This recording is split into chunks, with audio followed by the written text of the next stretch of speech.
ప్రేమించడమే పాపం అనిపిస్తావా ప్రేమ? ప్రేమంటే ఒక శాపం అనుకోనా ప్రేమ? అవునో కాదో అడిగేవి లేదా మౌనమా? పగ సాధించే పంతం మాని చెలిమే పంచుమా? ప్రేమించడమే పాపం అనిపిస్తావా ప్రేమ?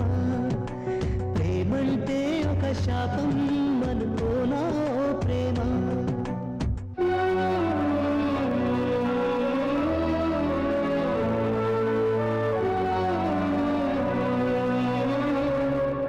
నిలువెల్లా గాయాలే కలిగిస్తూ ఉన్నా శిలలాంటి నన్ను మలిచి ఉలివే